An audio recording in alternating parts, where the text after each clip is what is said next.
ঢাকা ৯ আসনে স্বতন্ত্র প্রার্থী হিসেবে মনোনয়ন জমা দিয়েছিলাম, সেটা আপাতত গৃহীত হয়নি। সেই সিদ্ধান্তকে আমরা আপিল করেছি। আপনারা দেখেছেন, রিপোর্ট করেছেন যে একদম ১.৫ দিনের মাথায় প্রায় ৫,০০০ মানুষ স্বতঃস্ফূর্তভাবে আমাদের কে স্বাক্ষর দিয়েছেন, অনেক ভালোবাসা দিয়েছেন, নিজেরাই স্বেচ্ছাসেবী হিসেবে বুথ করেছেন, ভলান্টিয়ারিং করেছেন। তো এইটার প্রতি সম্মান জানিয়ে আমরা আমাদের আইনি লড়াইটা চালিয়ে যাব। ওনারা চান, যারা স্বাক্ষর করেছেন এই প্রায় ৫,০০০ মানুষ এত অল্প সময়ে, ওনারা চান আমি যাতে নির্বাচনে কন্টেস্ট করতে পারি। তো সেই জন্য আমরা আপিল করেছি এবং আমরা আইনি প্রক্রিয়ার লড়াইটা চালিয়ে যাব।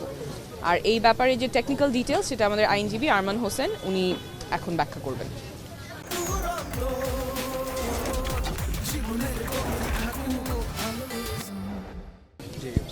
আপনারা জানেন, বিভাগীয় কমিশনার ঢাকা তথা ঢাকা ৯ আসনের রিটার্নিং অফিসার কর্তৃক ডক্টর তাসনিম জারার যে মনোনয়ন বাতিলের আদেশ হয়েছে, সেই আদেশের বিরুদ্ধে আমরা আজকে নির্বাচন কমিশনে আপিল করেছি।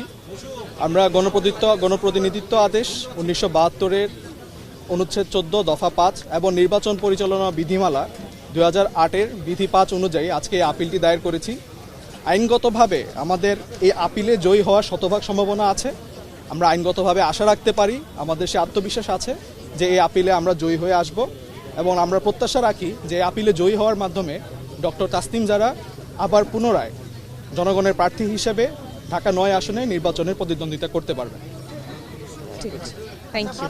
শেষ করে ফেলি।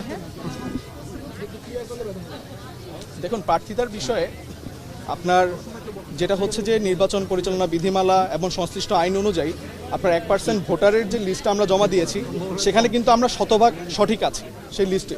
কিন্তু যেহেতু আমরা যে সময় এই ভোটারের লিস্টটা কালেক্ট করছিলাম, যে সময় আমরা স্বাক্ষরটা কালেক্ট করছিলাম, আপনারা জানেন নির্বাচন কমিশনের কোনো ওয়েবসাইট কাজ করছিল না, যেখার মাধ্যমে আমরা ভেরিফাই করতে পারবো যে যিনি আমাদের এখানে স্বাক্ষর করছেন উনি আদতে ঢাকা 9 আসনের ভোটার কিনা।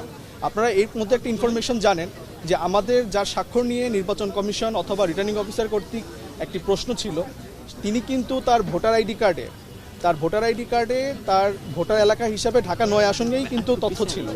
কিন্তু যেহেতু এটা আমাদের ভেরিফাই করার সুযোগ ছিল না, সেই জায়গা থেকে আমাদের এই প্রবলেমটা ফেস করতে হচ্ছে এবং আমরা আশাবাদী খুব দ্রুতই আমরা এই আপিলের মাধ্যমে এই প্রবলেমটা সলভ করতে পারবো এবং লিগালি আমরা পারমিসিবল হব এই আসনে প্রতিদ্বন্দ্বিতা করার জন্য।